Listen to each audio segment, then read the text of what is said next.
بسم اللہ الرحمن الرحیم اللہم صلی وسلم وبارک علی حبیبنا محمد صلی اللہ علیہ وآلہ وسلم۔ محترم ناظرین کرام، ان دنوں سوشل میڈیا پر ایک ویڈیو گردش کر رہی ہے جس کا تعلق ثریا ستارے اور موجودہ دور میں پھیلی ہوئی وبا کرونا وائرس سے ہے۔ جس ویڈیو کا بنانے والا شخص یہ بتلا رہا ہے کہ آنے والی 13 مئی کو ثریا ستارہ طلوع ہوگا اور اس ثریا ستارہ کے طلوع ہوتے ہی پوری دنیا سے وبا ختم ہو جائے گی، پوری دنیا سے وبا اٹھا لی جائے گی۔ اور اس بات کی دلیل میں اس نے یہ اللہ کے رسول علیہ الصلوۃ والسلام کی ایک حدیث پیش کی ہے اور اس سے استدلال کرتے ہوئے یہ بات کی ہے کہ 13 مئی کو جب ثریا ستارہ طلوع ہوگا تو دنیا سے پوری وبا اٹھا لی جائے گی۔ تو آئیے جانتے ہیں کہ اس حدیث کی حقیقت کیا ہے۔ قبل اس کے کہ اس حدیث کا ہم جائزہ لیں اس مضمون کی جس میں یہ بات کہی گئی ہے کہ ثریا ستارہ طلوع ہوتے ہی دنیا سے وبا اٹھا لی جائے گی، یہ مختلف طرق سے حدیث کی کتابوں میں وارد ہیں۔ اس مضمون کی بہت سی روایات ایسی ہیں جو روایات سند کے اعتبار سے نہایت کمزور ہیں، چین آف نریشن کے اعتبار سے وہ اوتھینٹک نہیں ہے، وہ ویک ہیں، ضعیف ہیں، کمزور ہیں۔ آج کی اس گفتگو میں ان احادیث کا تذکرہ نہیں کروں گا جو احادیث سند کے اعتبار سے کمزور ہے، بلکہ اسی مضمون کی وہ روایت آپ کے حضور میں پیش کروں گا جو سند کے اعتبار سے مضبوط ہے۔ سب سے پہلے میں مسند احمد کی روایت پیش کرنا چاہتا ہوں جس میں عثمان بن عبداللہ بن سراقہ یہ کہتے ہیں کہ میں نے عبداللہ بن عمر رضی اللہ تعالی عنہما سے پھلوں کے فروخت کرنے کے تعلق سے دریافت کیا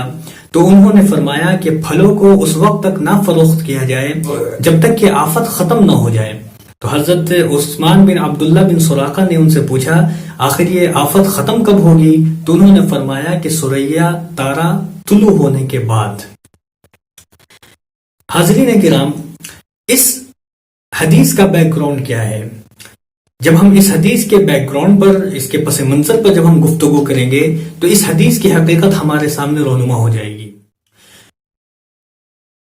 عرب میں درختوں پر پھل نمایاں ہو جاتے تھے تو لوگ اس درخت کو فروخت کر دیا کرتے تھے۔ جب بیچنے والا، جب سیلر جو ہے کسٹمر سے اپنی قیمت کا جب مطالبہ کیا کرتا تھا تو وہ یہ عذر پیش کیا کرتا تھا کہ جب تم نے درخت بیچا تھا تو اس میں پھل بڑے خراب تھے، اس میں پھل کالا ہو گیا تھا یا پھل خراب ہو گیا تھا یا پھل اچھا نہیں تھا، اس طرح کی شکایت کرنے لگتے تھے جو ایک باہمی نزاع کا اور جھگڑے کا سبب بنا کرتا تھا۔ تو اس طرح کے بہت سارے کیسز جو ہے حضور پاک علیہ الصلوۃ والسلام کے خدمت میں پیش کیے گئے۔ تو حضور پاک علیہ الصلوۃ والسلام نے یہ فرمایا کہ تم لوگ اس وقت تک پھلوں کی خرید و فروخت نہ کیا کرو جب تک کہ آفت زائل نہ ہو جائے اور پھل کی زردی ظاہر نہ ہو جائے، یعنی جب تک یہ نمایاں نہ ہو کہ پھل بالکل تیار ہو گیا ہے تب تک تم لوگ جو ہے پھل کو فروخت نہ کیا کرو۔ اس واقعے کو امام بخاری نے اپنی جامع میں نقل کیا ہے۔ خارجہ بن زید بن ثابت یہ کہتے ہیں کہ زید بن ثابت اس وقت تک باغ کے پھل نہیں بیچا کرتے تھے جب تک کہ آفت زائل نہ ہو جائے، اور پھلوں کی سرخی اور پھلوں کی زردی جب تک ظاہر نہیں ہوتی تھی وہ اپنے باغ کے پھلوں کو نہیں بیچا کرتے تھے۔ اس حدیث کے بیک گراؤنڈ کو جاننے کے بعد یہ بات بالکل واضح ہو گئی کہ اس حدیث کا تعلق یہ پھلوں کے پکنے اور نہ پکنے کی وجہ سے ہے۔ یہاں پہ یہ سوال پیدا ہوتا ہے کہ آخر اللہ کے رسول علیہ الصلوۃ والسلام نے ثریا ستارے کے طلوع ہونے کا ذکر کیوں کیا؟ تو واضح رہے کہ آج کے دور میں جس طرح مختلف آلات ہیں، نئے نئے جدید تکنیکی آلات ہیں جس کے ذریعے سے ہم اور آپ موسم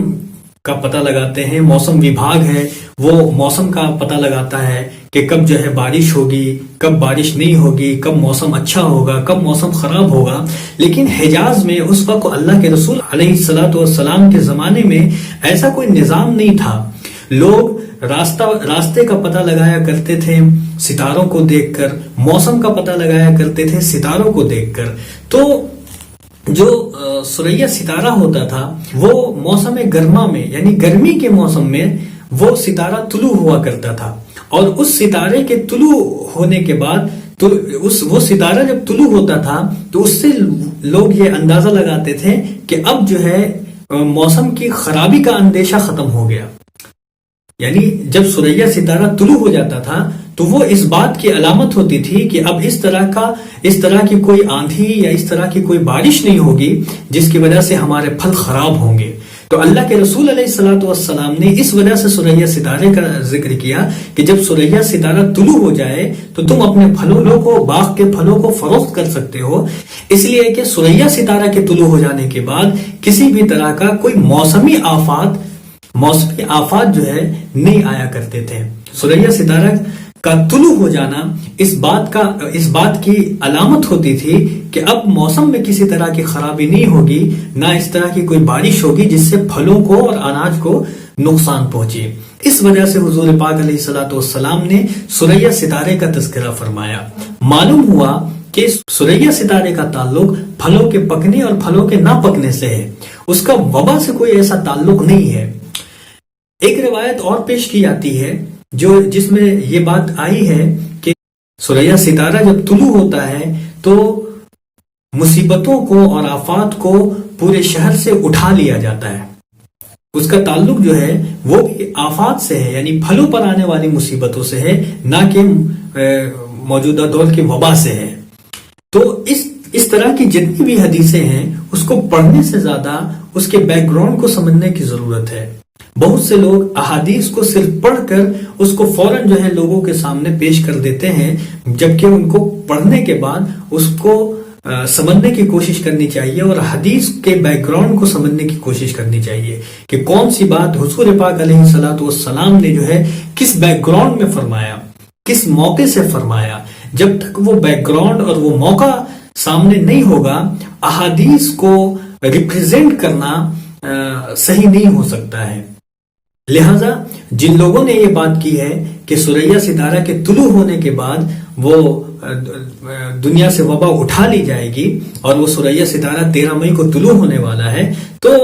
واضح ہے کہ وہ اس حدیث کا تعلق اس وبا سے بالکل نہیں ہے. لہذا حدیث کو بیان کرنے میں، حدیث کو پیش کرنے میں نہایت احتیاط کی ضرورت ہے اور محتاط رہنے کی ضرورت ہے. کہیں ایسا نہ ہو کہ ہماری اس غلطی کی وجہ سے، ہماری اس غلط تشریح کی وجہ سے دین کا کوئی نقصان نہ ہو. لوگ یہ نہ کہنے لگے کہ فلاں